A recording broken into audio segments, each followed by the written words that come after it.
Alright, hello again everyone from Tokyo, Japan, and welcome back to Japan Vintage Camera. Today I'm going to be doing something I haven't done in a long time, and that's going to be another how-to video. This camera arrived in the mail this morning, and this is a Canon 7 rangefinder camera, one of the black paint versions, which is quite rare. And I found this on a local site for sale the other day, and I thought, well, you know, it's reasonably priced, and it doesn't look that bad in the photos, so yeah, I'll go ahead and take a chance on it. So I went ahead and made an offer on it. The offer was accepted, and the camera arrived. And overall, looking at it right now, it looks fairly clean, and no large dents or damage or anything on it. Just a little bit of wear on the paint in the corners, which I think actually makes these cameras look better when it has a little bit of like the brass on the edges and things like that. It shows that it's a camera which was used, and in this case not abused. So that's one problem with a lot of cameras. Sometimes they're either not used enough or they are used too much, and in either situation you can have problems. But I think that cameras which are used too little tend to have more problems than cameras which are used too much. The only issue that this camera has is the lens, which is pretty much a disaster. The filtering is all bent up, and the glass is all scratched. So the lens is pretty much just a goner. But the camera itself, take the lens off of here. The camera itself is all right. Shutter's firing at the 1 second speed. The light meter is working at both the normal and the high modes. So yeah, not a bad camera. So what I'm going to do in this video is I'm just going to go ahead and give this camera a good cleaning up on the inside and outside. It doesn't really need that much. It's in perfectly good operating order the way it is. I could just put a good lens on this camera, go out and shoot with it, and get really good results. But since I got the camera and I intend to sell it, and someone else will have the pleasure of using it, I want to make sure that they receive it in good working order so they can use it for a long time without any issues. So that's what I'm going to be doing in this video. It's going to be very similar to the video I did earlier about Canon 7 rangefinder camera. So if you've already seen that one, you probably don't want to see this one, but for those of you who are new and would like to know how to clean up one of these cameras and address the common issues which they have, stay tuned, and we'll go ahead and go through it. So, before I go ahead and move on to the next part of the video, the first thing you need to know is the tools which you need for working on one of these cameras. And basically, it's held together with two kinds of hardware. The first is slotted screws, the most ordinary, common, easy kind of find a screw you'll find. And the second thing is that you'll need a wrench, something like this. This is a lens spanner with sharp points on it. You can find these on Amazon and other places, not this design. Unfortunately, they don't make this design anymore, which is kind of disappointing to me because I prefer this design over the more modern and more expensive ones. This one is faster, simpler, easier to set up, or it doesn't really require any setup. You just hold it the way you like it and it works. But you need something like this, which has 2 points on it. This one's nice because I can kind of flip it around and reverse the points, so instead of pointing apart, yeah, they point together like so I can use it for either small hardware or large hardware. If you don't have something like this, you can always use a pair of tweezers with sharp points on it for most of the work on one of these cameras. Or you can also get an old cheap pair of needle nose pliers and just file the points sharp so that they can kind of come close together. And needle nose pliers are nice because they open wide and close small, so you can use them for a lot of things.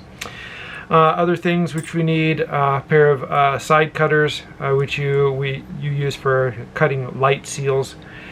Some cotton swabs are necessary. I've got a pretty large assortment of pure cotton swabs. A little bit of lens cleaning fluid. I've got that right here. And solvent is necessary. You can use lacquer thinner, other types of paint thinner. I just use lighter fluid. This stuff tends to work quite easily. It's very cheap. You can find it everywhere. It's a really good tool for a lot of problems with the camera. Most of the things which issues with cameras have are dried lubricant or dust or grime or whatever, and this is a good a substance you can use to wash them away. And the last thing is some fine machine oil, which I keep in a small syringe here with kind of a tip which I can angle. I got this particular syringe for like getting rid of the squeaky shutter problem in Canon like A1 and AE1 cameras, and I use it for just about everything else. I use a couple of filters. I use these to put the old hardware in so I can keep track of it and not lose it. And a pair of needle nose pliers. This is actually just a Leatherman tool which I got in Hawaii several years ago. These are stupidly expensive in Japan, but quite reasonable in America, or at least they were. I think America has more inflation than Japan right now, so what used to be cheap in America and expensive in Japan, in some things is kind of turning the other way around. But yeah, I got these in Hawaii a few years ago, and I use this for a lot of stuff, not just camera repair. And well, that's about it for tools. You don't really need a whole lot. So let's go ahead and take a break for a moment while I get ready to get started, and then we'll go ahead and begin. So I'll be right back. Okay, so let's go ahead and get started. And what I'm going to begin with here is probably the most common issue which you might have if you have an old Canon rangefinder camera, say the Canon 7 like this one here, any version of the Canon 7. There were a few different versions, 3 versions made over a period of years, as well as the Canon P rangefinder cameras and similar cameras. And the issue with these cameras, which they often have, is sticking slow shutter speeds. And unfortunately, the shutter speeds in this one, the low speeds, are working properly. But I'm going to go ahead and clean up the mechanism a little bit. So just follow along here. It's not a difficult job and doesn't take a lot of tools or a lot of time. And you'll learn a little bit about the camera by following the steps here. If you have a camera where the low speeds, like say 1/4, a half second, 1 second, are not working, follow the steps which I'm going to start with right now. You should be able to fix those and get them working. So for this job, we're going to need a couple of tools, a slotted screwdriver and the pointed spanner. So the first thing we're going to do is remove the self timer lever here. So go ahead and put the tips of your tool, if it's a spanner like this, or a pair of sharp tweezers, or pointed pliers or whatever. Just unscrew this. I have a filter ready here to put my hardware in. These are kind of wound back a little bit farther, and when you pop them off, it's going to continue to wind a little bit until it plays out to the end. So that's normal. Don't worry if the camera does that when you pull off the lever. Next thing we're going to do is remove this, I guess, snout here. This is kind of an intermediary system which runs between the lever itself and the mechanism on the inside. It's held on with 3 screws. There's a silver screw and 2 black screws. The silver screw goes on the bottom. The 2 black screws go on the left and right. They pop off like so. Sometimes this thing can get stuck to the leatherette, so you might have to wiggle it a little bit like this one. So there were a few pieces. There's this snout here which has a intermediary thing here which engages, runs between the timer and the lever. I'll just put these together one piece. There's a spacer here, an aluminum one, which fits in between. And in the inside, sometimes there's a compression washer, sometimes there's not. It depends on the camera and how much clearance there was when they were putting it together. This one has one, so I'm going to be careful not to lose that. I'll just leave it alone for right now. I take a screwdriver here. This is a pretty good quality screwdriver, a 2.5mm slotted Swiss screwdriver. For some reason I can only find these at a couple of shops here in Tokyo. They don't sell them online, which is kind of odd to me. When I need a replacement tip, I've got to go to Shinjuku and buy them in person because I can never find them for sale online. And no matter where I look, if I look up the original manufacturer or the people who distribute them, they don't have them. I guess the guy who I buy them from has a monopoly on them. So what I'm doing right now is I'm removing the lens mount base. On this particular one, the Canon 7, there's a red mark on the top, so you know where the top is. If you're working on a Canon P or similar camera, it may not have a mark on it, so you kind of have to be careful how it's aligned. You can take a marker and mark on the top. You want to mark the top because the top should go in the right place, because even though these are very finely machined, they're very carefully set up, and if you don't put them on right, the shim's underneath. And as you can see, there's a shim here located on that came off with the mount, and there's another shim here which is located on the body of the camera. I'll go ahead and take this off since it's loose. Sometimes they're kind of stuck on and they might tear. You want them to go on the exact same way they came off.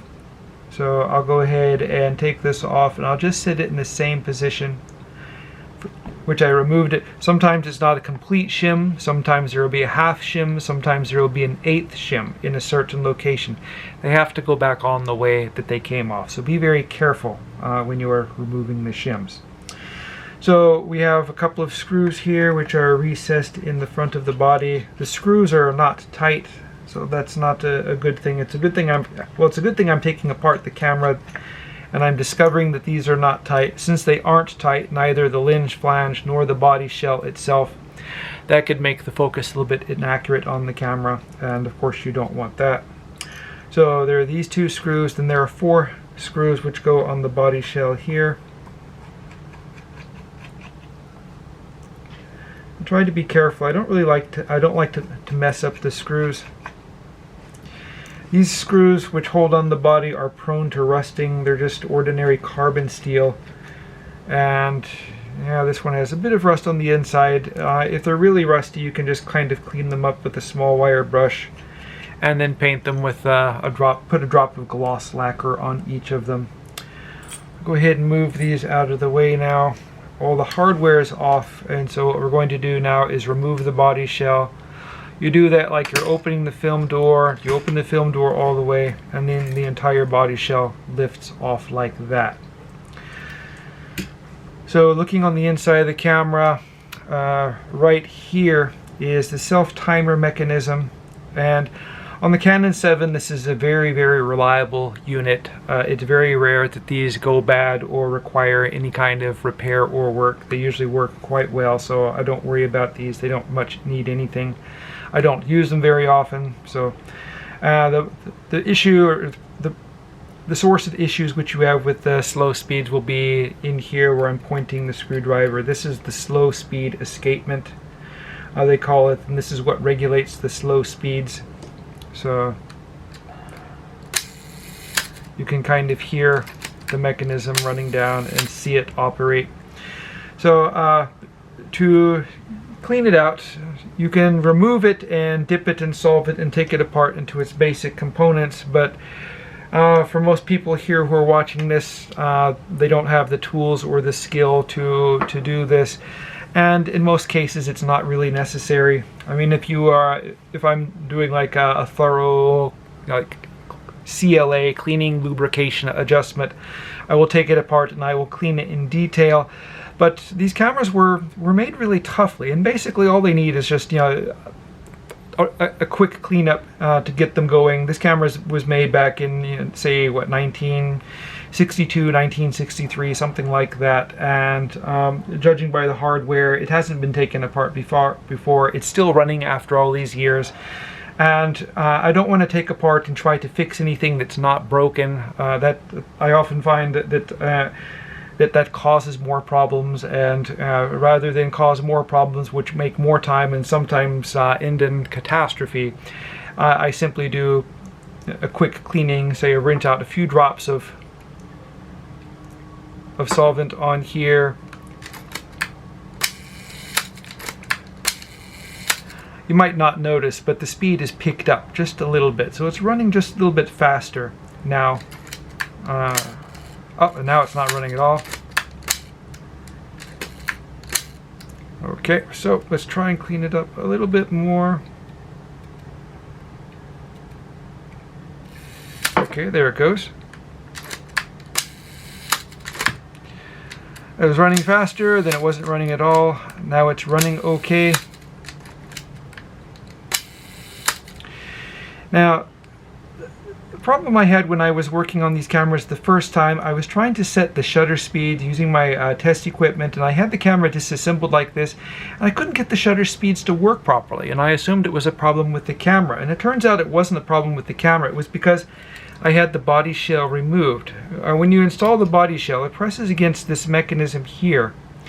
And unless there's tension against this mechanism, it's not going to fire properly at the different shutter speeds. And I didn't discover that, except by accident. When I put it back together and all of a sudden the shutter speeds were working properly, when I took it apart, they weren't working properly. Just a minor thing like that. So if you're running through the other speeds and they're not working properly, it's because the body shell is off and it has to be put back into place. Okay. And there are a couple of pivot points, 3 of them on the top. I just used just touch them with the tip here. It's just got a tiny bit of oil on it, and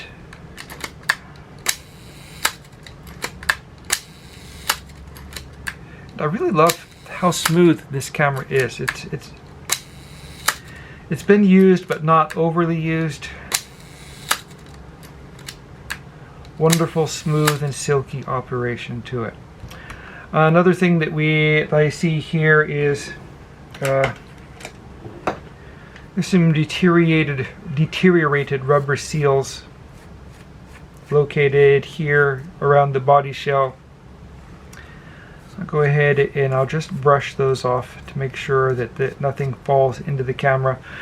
One of the reasons that the mechanism in these cameras gets stuck is because the rubber material here, the sealant material, dry rots and turns into dust, and then it gets inside the camera and gets in the mechanisms and sticks things up. So just brushing it off a little bit, that will clean it up enough. I don't replace the seals because these are very thin, and the material, the super thin material, it's like 0.25 millimeter. I can't find it, and when I did find it a couple of times, it's really hard to use. It's really thin and it's hard to take the adhesive off. The proper kind is where you apply the adhesive and then you apply the seal material over it.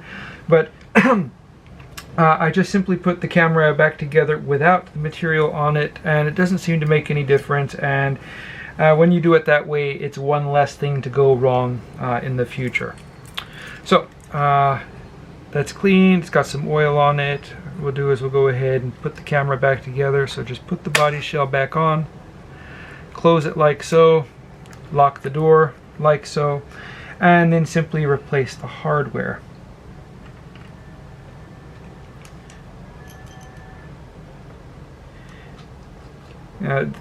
One issue which is very common when working on cameras or anything else is losing hardware or having too much when you finish the job because you've forgotten something. The screw was supposed to go somewhere on the inside, but you didn't put it back, and then when you finish the camera and you're looking at it and you look at your bench and there's 1 or 2 screws that should have gone somewhere inside the camera which you forgot.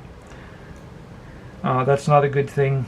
So to avoid losing the screws, first of all, I try to work on toward the middle of the table here, and I have this piece of carpet on the top which prevents things from bouncing off, and it's kind of a lighter color, so the screws and such show up more easily. They're not so easily lost.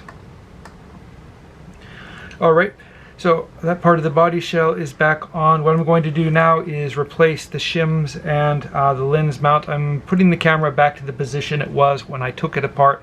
There's no sense in lining up the shims and everything in the right position and then putting them back on when you have the camera the wrong way, because that kind of defeats the purpose. Okay. Oh, speaking of forgetting things, I'm getting ahead of myself here. I forgot to put in these 2 screws here on the shelf.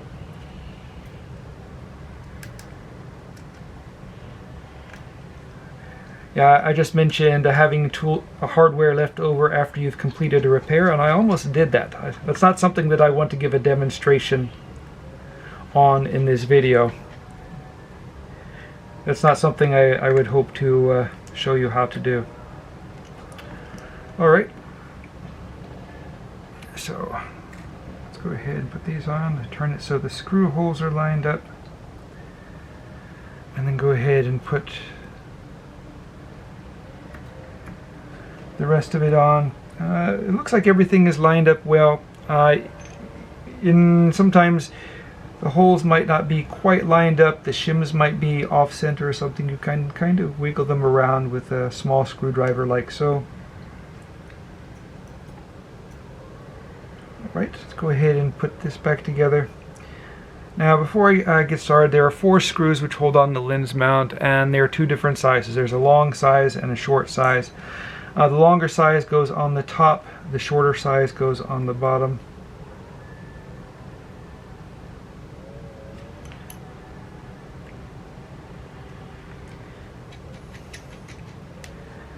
Years and years and years ago, when I was a kid in high school, one of the reasons I liked going to high school was because they had auto shop, and I was always interested in cars since I was a little kid, and one of the wonderful things about being able to go to high school was to take the auto shop class. And one of the things I remember in the auto shop class when putting engines together was something called a torque sequence. And this is a proper order which you follow when you're tightening bolts on certain things. You have to tighten them in order so that the thing that you are tightening down seats flatly and firmly without any gaps, and to give a proper seal if it's something like a cylinder head or something like that. So what I do is I put on the 4 screws here and I just bottom them out, but I don't tighten them. And I look and I make sure that there aren't any gaps which shouldn't be there. There might be if, say, a shim got folded over or something like that. And look around the outside to see that no shims got pushed out, because sometimes that happens, especially if it's a shim which doesn't go all the way to the screw hole. If you tighten down the lens mount, sometimes this shim gets squeezed out a little bit, so you kind of have to loosen the screw and make sure that the shim stays in place. Luckily this one doesn't have any half or quarter or eighth shims or whatever, so I'll go ahead and tighten the screws down a little bit and then tighten them all the way. You want to make sure that when you are tightening screws that the screw is exactly vertical or perpendicular, however you want to say it, to the screw itself. If it's off at an angle one way or the other, sometimes it slips and then you don't get as good a grip on the screw and it can damage the screw head. So make sure that it's completely vertical or perpendicular and that it's well seated and that you turn it carefully. I remember working, I was in a car club in school, and I remember like removing an engine from a friend's car one night, and we were taking the cylinder heads off, and he was trying to take the cylinder head bolts off, and he kept stripping them. And so he would give me the wrench and I would turn it and the bolt would come loose. It would pop and then it would break, it would break loose and then take it out, and then I would give it back in to him and he would go to the second one, and it would keep slipping, so he'd give it to me and I would get it off, and he was like cursing at me, how the hell are you able to get these off without slipping? And I said, you just hold it right, that's all you have to do. You don't have to turn it strongly, you just have to hold it right and it works. But the same thing with even small screws, and with small ones you have to be more careful because they are more fragile. Alright, the next thing we have to do is put the self-timer back together.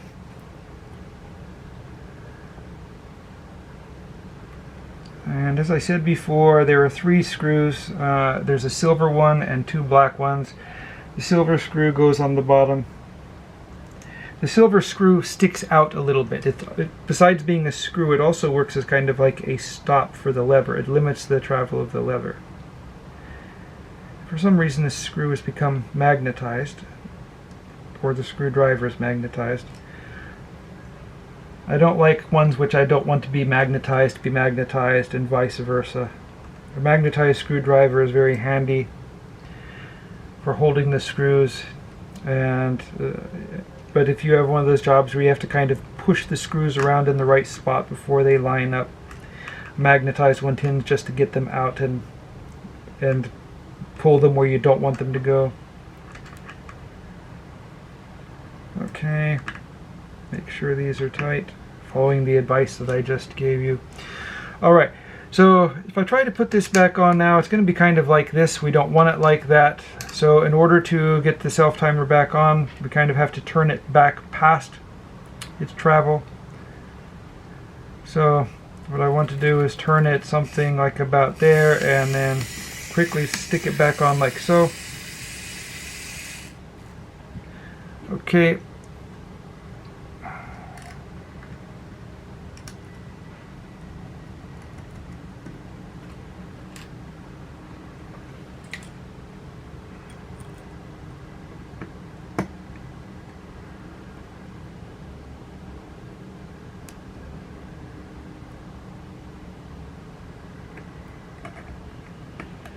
Be careful with this tool. I don't want to scratch the black paint. It's kind of brass and all that, but the point of having good tools is so you don't mess up the hardware.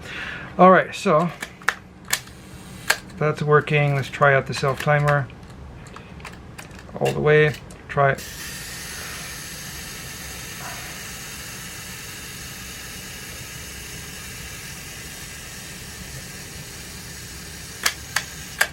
Perfect. Alright. Alright, wonderful. So we got the camera apart and cleaned up the slow speed escapement a little bit. Slow speeds are working fine, self-timer's working fine. Let's take a break for a minute and come back. We'll go ahead and get started cleaning out the optics of the Viewfinder and Rangefinder system. So I'll be right back. Alright, so let's go ahead and get started, and the first thing we need to do to get the top cover off is to remove the accessories on the top cover. What I'm going to do is I'm going to start with the rewind lever here. Now I said before that much of what applies to this camera would apply to cameras like the Canon P. What I'm doing right now is different from the Canon P. Even though the Canon P seems to have a similar system with the rewind knob and with the fork, it is different.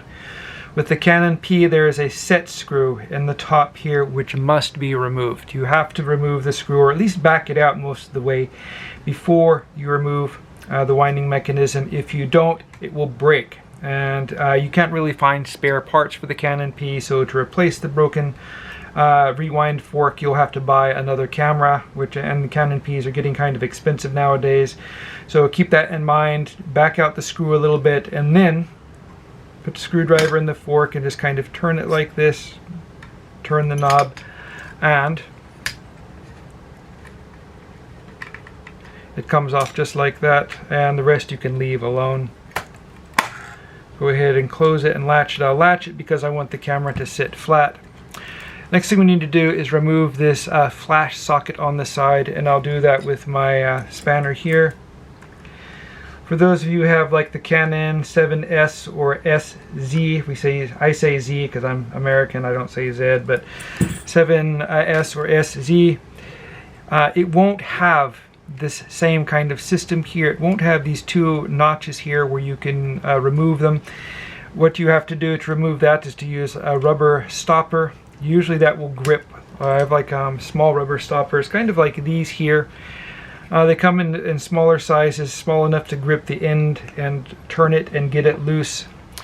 If all else fails, a pair of side cutters like this, you can kind of work in the points and get a little bit of a grip, but keep in mind if you do it this way, you're going to end up scratching this nut here, which holds the flash adapter in. This just pops out. I'll put them in my filter over here. Next thing I'll do is I'll remove the film winding and shutter charging lever.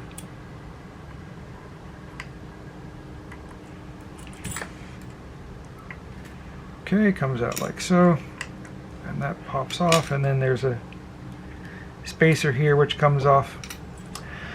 Another thing to do is we have to remove the shutter speed lever.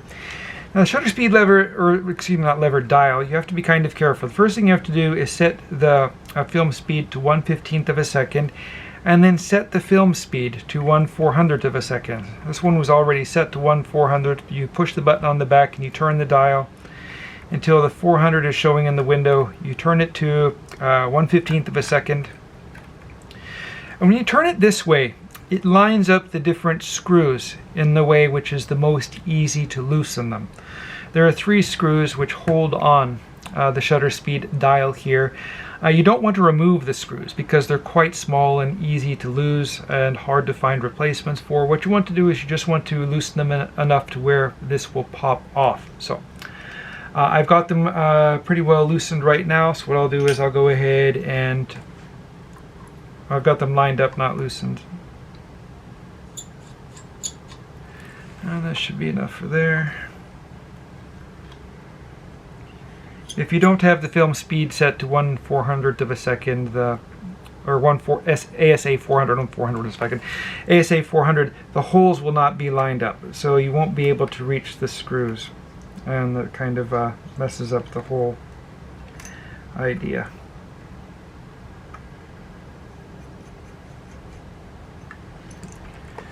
Okay, see if it pops off. Be very careful lifting this off. Kind of wiggle it. You want to get it all off in one piece. It's possible to take it off in more than one piece. You don't want to do that if you can help it.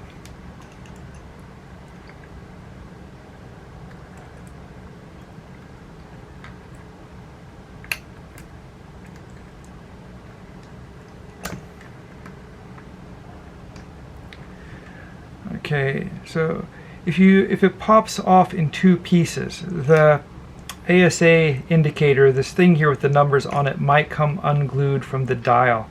And if that happens, you have to glue it back into place, and you have to make sure that it's oriented in the right position. It's a real pain, so don't do that. Just lift it off carefully. You can lift it up a little bit, and then you can pry up against the bottom of this gear. Now, one thing I should have mentioned before is when you have the camera set to f15, the orange f2.8 number here in the meter should line up with the black mark. So that way, when you're putting the camera back together, if you touch the meter and knock it a little bit out of alignment, you can set it quickly just by turning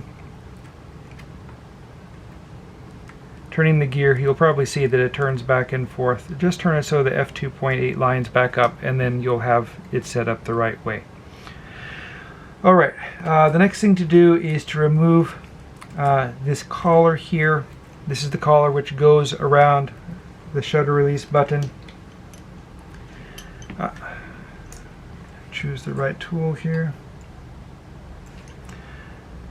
What I'm going to go ahead and do is just loosen the one screw to begin with.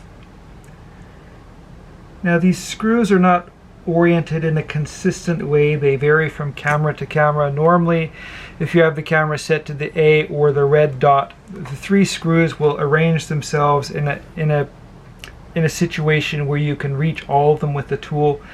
But that's not always the case. Like in this matter here, they won't line up that way, so I had to turn it a little bit. But I want to be able to make sure that I put it back on the right position, so I loosen out the one screw here, put it back to the red dot, and then I will remove the other 2 screws, or not remove them, just back them out.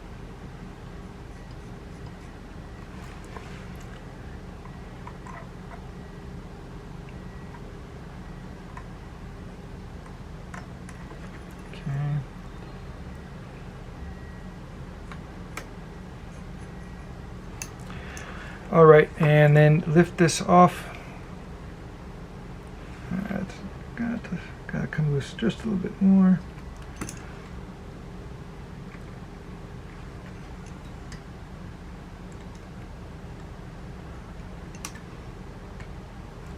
Okay. Alright, so that's off, and the first thing I check when I take one of these off is to see if there's a washer around the top. Now, your camera may or may not have a washer. If it has a washer, do not lose it. You have to have the washer, because if you put this collar back on without the washer, the collar is going to stick and you won't be able to rotate it. It's some kind of quirky thing with the design. Another thing which I've learned the hard way working on these cameras. So That's pretty much the hardware. The only thing left to take off is this screw here on the side.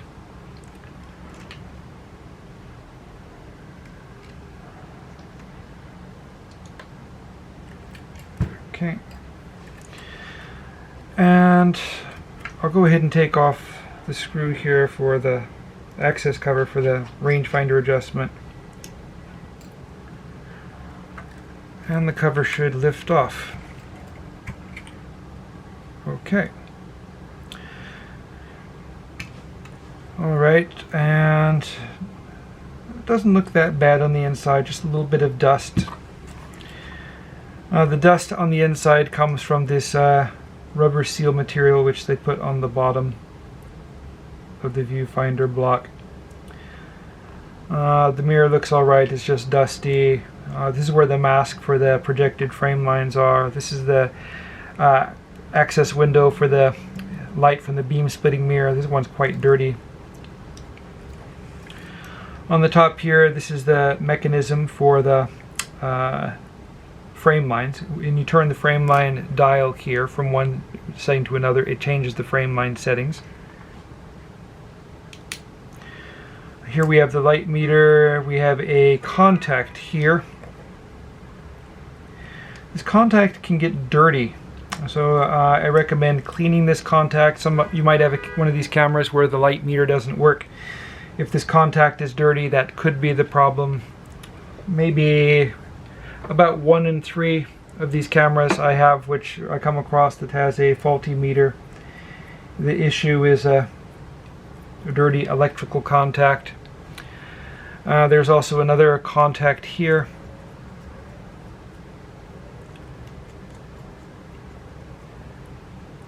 And cleaning the contacts improves the continuity and also solves that problem if it's possible, if that's what's causing the meter not to work.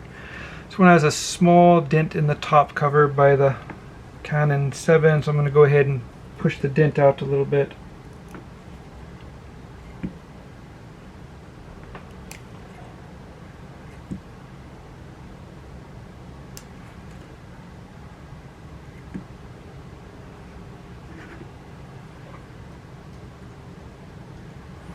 Okay.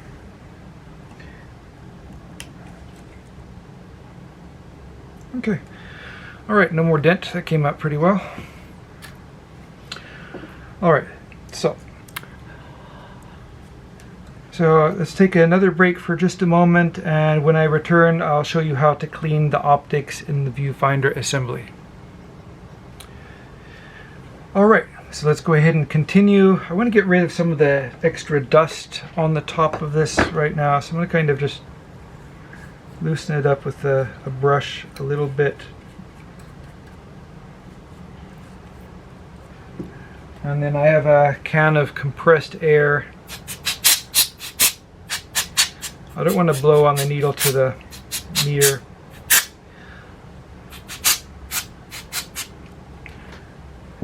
Just blow the extra dust away.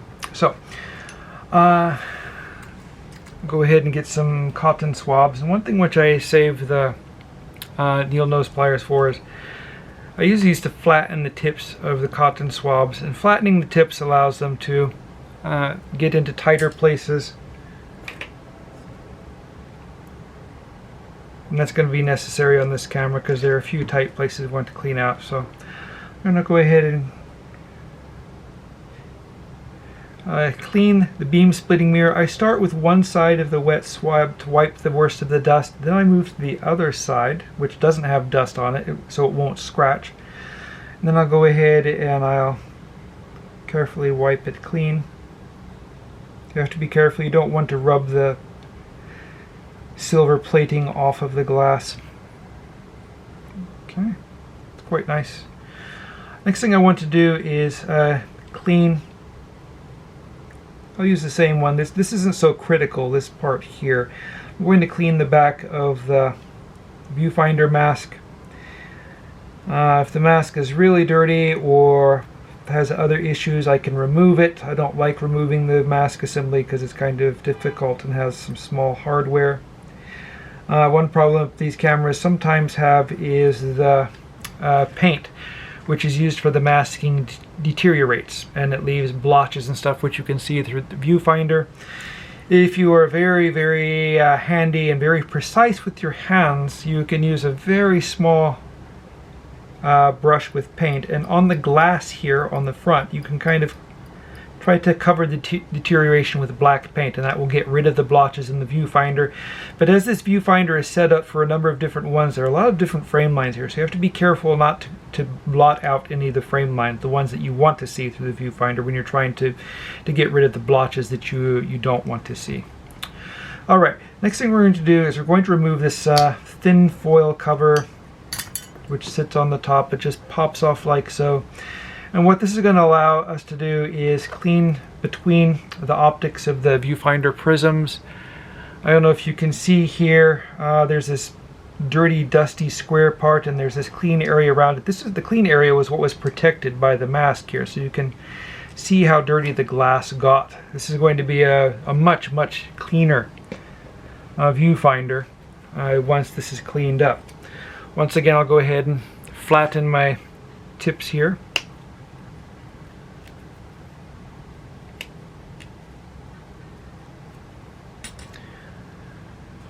And I use this Cura lens cleaner, which is made in Japan here, the alcohol-free version. The alcohol version they have, and I bought it once accidentally, and I found it didn't work anywhere near as well. This stuff here is basically just a quality detergent diluted in water, and it cleans everything really well, and it doesn't leave any streaks or haze. The alcohol stuff I find dries too quickly.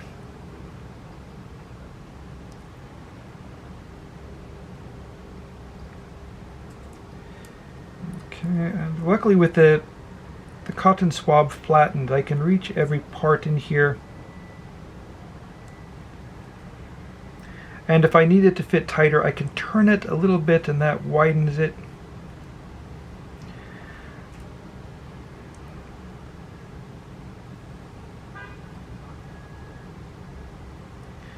You have to wipe, and then you have to wipe again. The first time you wipe it, it dries it off. It leaves a haze with a little bit of cotton material. When you wipe it the second time, it removes the haze and leaves it clean underneath.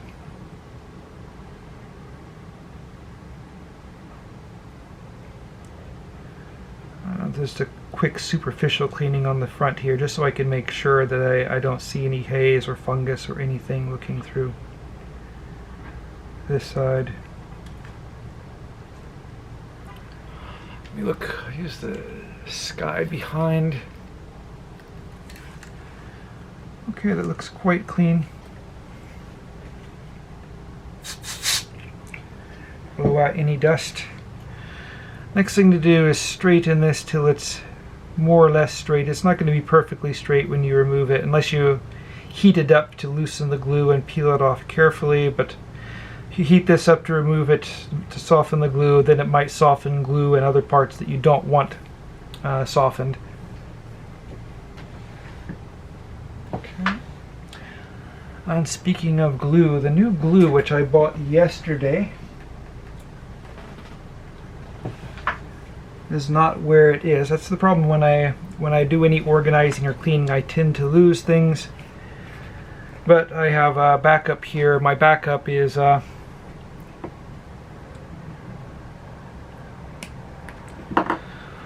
drop of lacquer paint.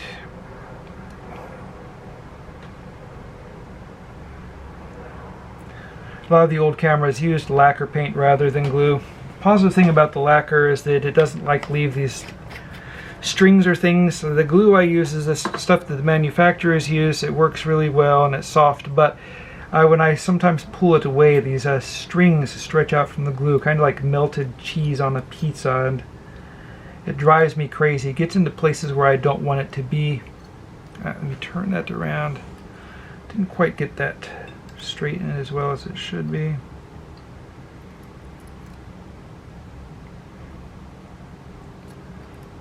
On the other hand, the glue holds the pieces more quickly. Okay. Alright. And I use a little piece of tape to hold that still to help the lacquer hold it in place.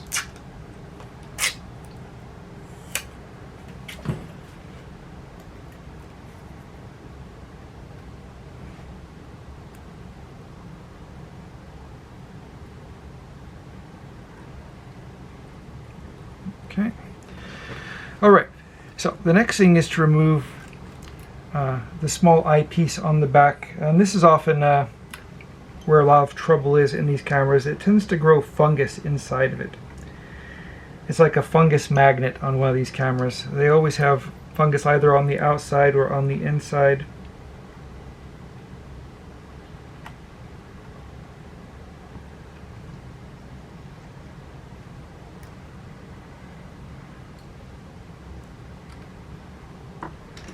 And let's see, this one has a little dust and debris in it, but luckily no fungus. This is a rare example of a fungus-free Japanese camera.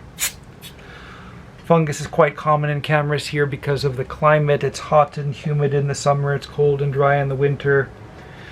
And people tend to store cameras in their leather cases and inside of wooden cabinets. That's not a very wonderful place to store precision optical equipment. I use the ceiling lamp over my shoulder, reflecting off the glass, and that way I can make sure that that's nice and clean. I go ahead and clean the inside of the lens.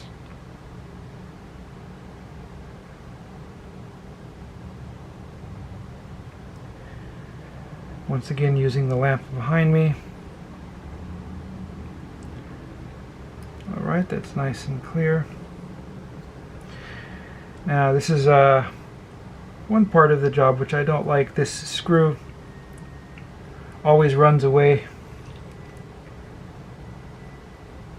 It's like a 2-year-old kid.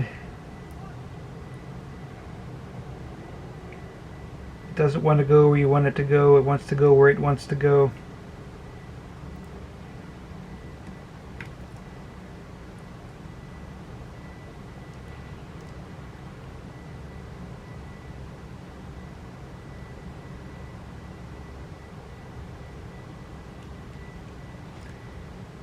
Okay, it's on. Just clean the outside. Oh, my tape is coming loose. I didn't tape it on well enough.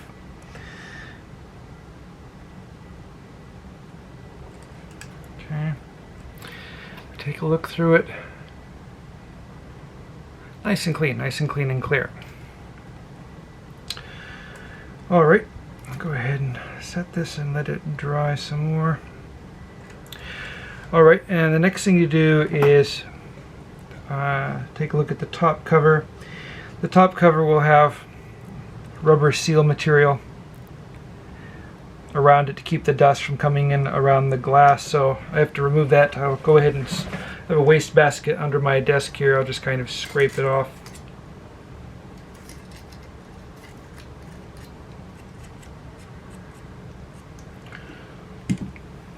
And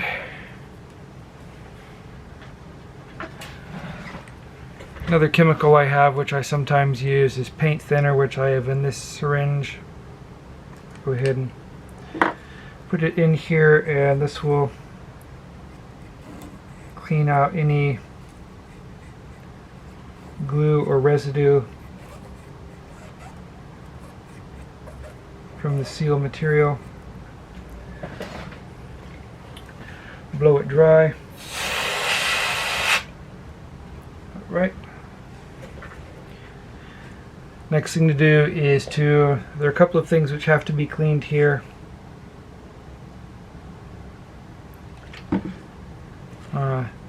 Eyepiece adapter. I'm doing this off camera because I'm looking out through the window at the sky for the inside. And for the back, I'll just clean. The outside isn't so important at the moment because I'm going to have to clean it up again anyway.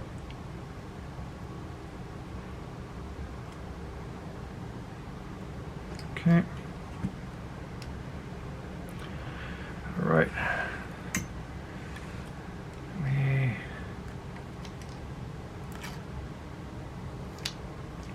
take off this tape and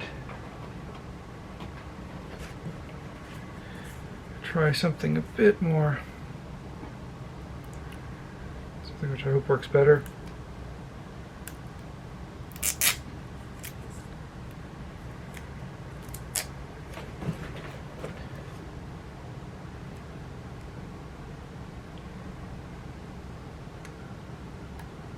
As a kid, I always say, if it doesn't work, use a bigger hammer.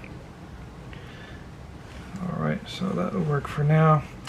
What I want to do right now is line up the light meter to the right position, because I'm going to go ahead and put the top cover back on. A couple of places where it should get the lubrication. Right here, right here, and here. It's not so necessary. This camera is quite smooth, but a couple of the tension points. And right there. Alright, oh, and one last thing that I didn't clean in the top cover was the window for the beam splitting mirror. What I do is I bend the cotton swab into 90-degree angles, put a bit of fluid on it, and then clean it from the back.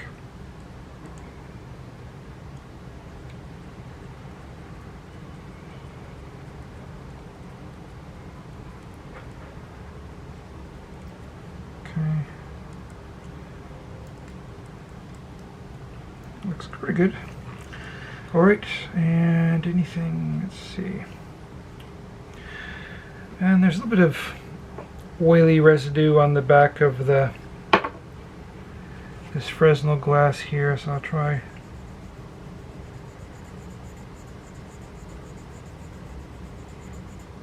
cleaning it off with naphtha.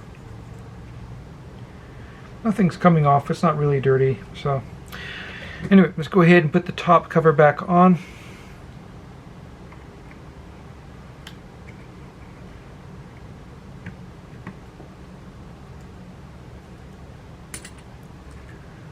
Okay. One thing that I'm careful with when I'm working and I have a part is I don't touch the frame line selector mechanism, and I don't touch the dial, because if you switch them to different positions, the top cover won't go back on. It's really easy to spot that because there will be a gap here. You have to turn the mechanism so the 50mm frame line is showing through the viewfinder, and then turn the dial so 50 is showing on the top. Sometimes you may have to wiggle it a little bit for it to fall down into place, but luckily it went through in the first go this time. I think in the last video I did, it didn't go on so easy. A little bit of detergent here.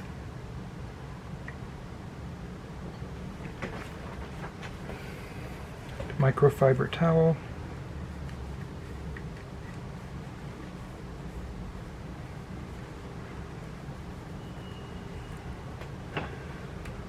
Okay, so let's go ahead and start putting the top part back together. Go ahead and put this guy on first. So I had the mark lined up with the A when I backed out the screw, so I'll line the A back up and then put the screws back in.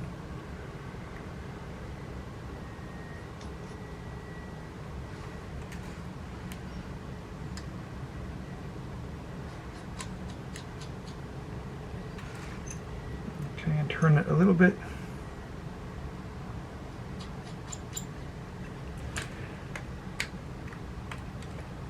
Okay, everything is right. Okay, next thing I want to do is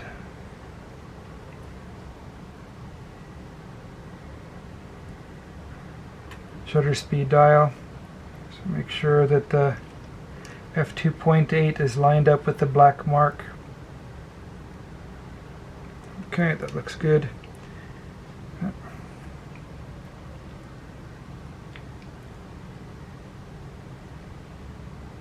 Alright, and then this will have to go on with the 15th second speed lined up with the mark.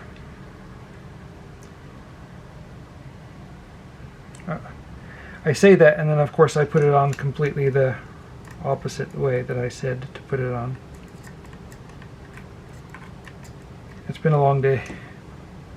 Okay. Okay, make sure 400 is lined up like so.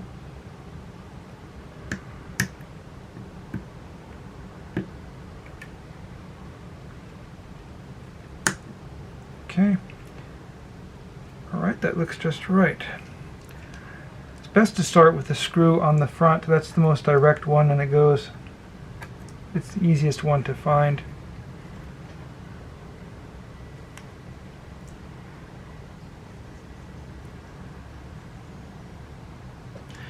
And when the front screw is in, you can do the other two.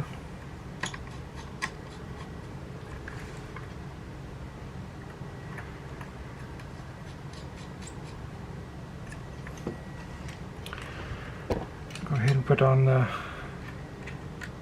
winder.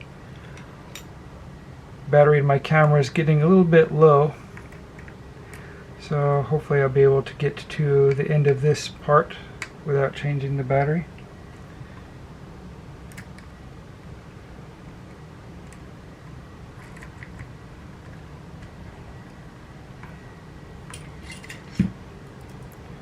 Careful here. This is one part which I don't want to scratch. I should be careful not to say that, because pretty much everything I say I don't want to do, I end up doing.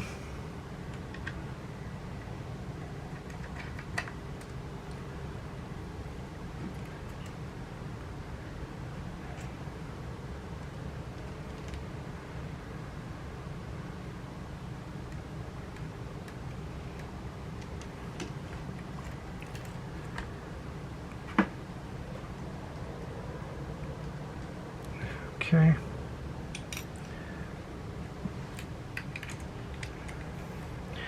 Now, these adapters here, this one has 2 slots on it. Some of them have just 1 slot. The slot is supposed to line up against this pin on the inside here. If you have one with only 1 slot and you put it the wrong way, it's not going to sit flat. Just turn it the other way and it should sit down on it.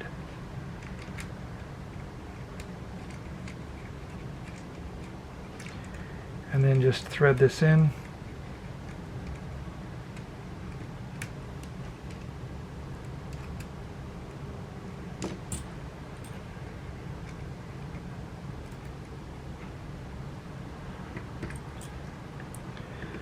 Just snug. I don't like to over tighten these things because you never know when, if I find something I did wrong, I have to take it all apart again. And the last part was the okay. All right.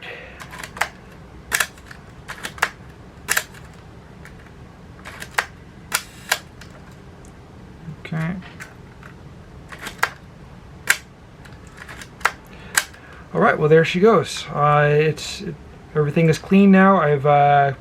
I've cleaned out the slow speed escapement, cleaned out the optics for the rangefinder, viewfinder, checked everything. It's all is in good working order. The numbers and everything seems to be lined up and working properly. So this camera is ready to sell.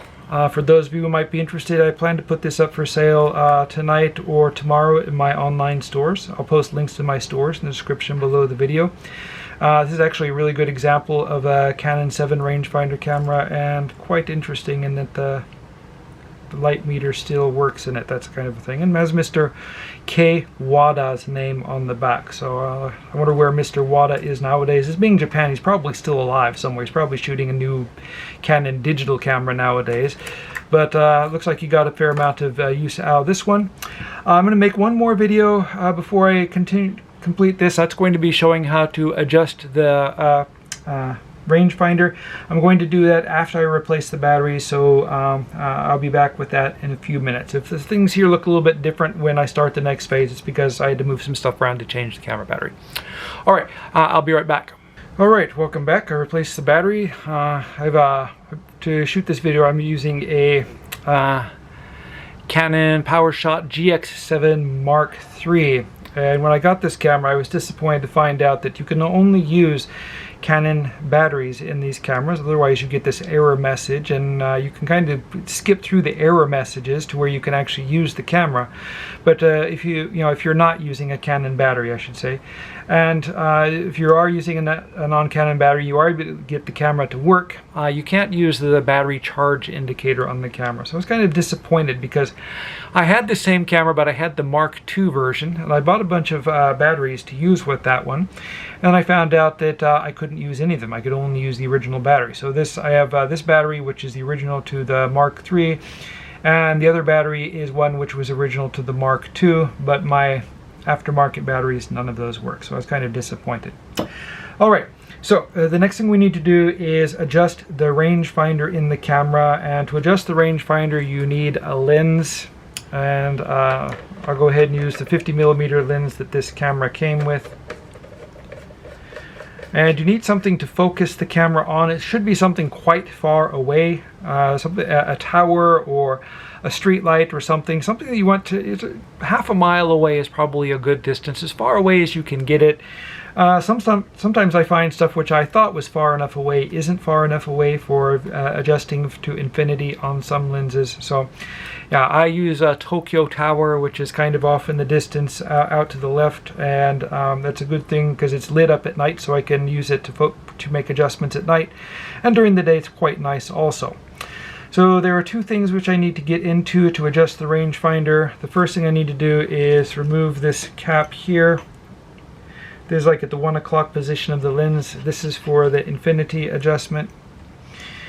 And then there's a horizontal adjustment, and this is the one thing about this camera which drives me crazy, is the location of the horizontal adjustment. It's located under this cap screw, which has to be removed. Now, the Canon 7SZ, they had a brilliant idea, and that was to remove this adjustment to a much more sensible location. They moved it over here to this spot here and used kind of a rotating prism kind of thing to adjust the rangefinder. It was a much better system. This one here goes down to the actual mirror, and it's kind of hard to reach. If you look down through the top, you can't actually see the screw. The screw for making the adjustment is actually behind and slightly to the left. If you look through the hole, if you're looking from the front of the camera is facing me, somewhere around the 11 o'clock part of this hole toward the back is the screw for the horizontal adjustment. It's really crazy to put it in that position, but that's where they do it. You need a screwdriver with a fine point to do it. I've got a couple. I've got like this one here, which will reach.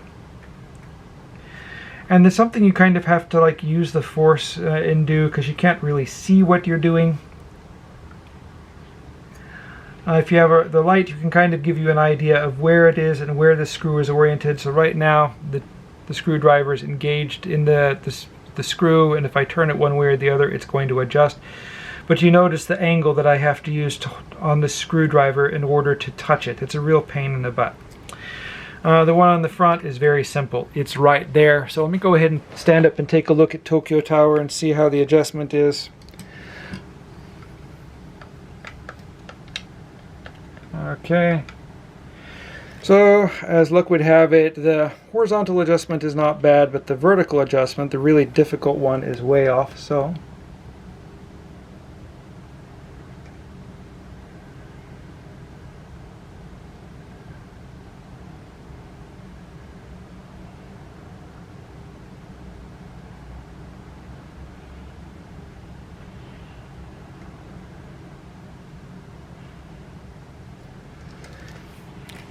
it's quite difficult because as you use the tool, it wiggles around a little bit, and just a slight turn of the screwdriver makes the image move a lot one way or the other. So you have to get at just the right amount of distance.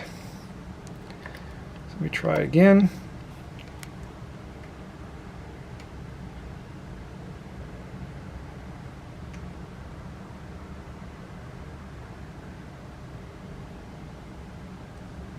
All right.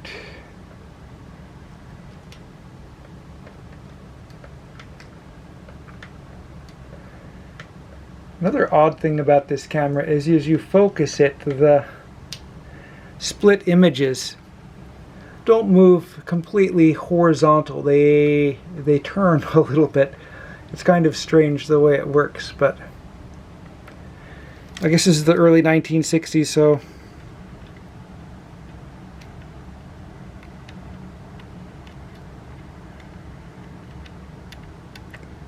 a little bit more. All right.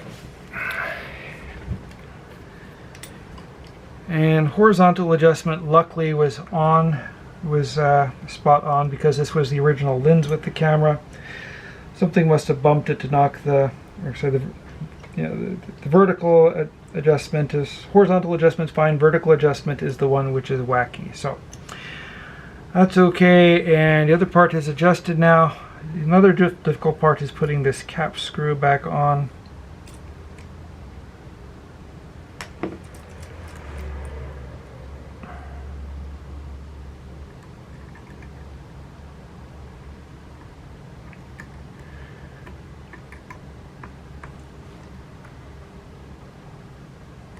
Okay, it actually went on easier than I expected. So this camera is now ready to shoot, with the exception of the light seals.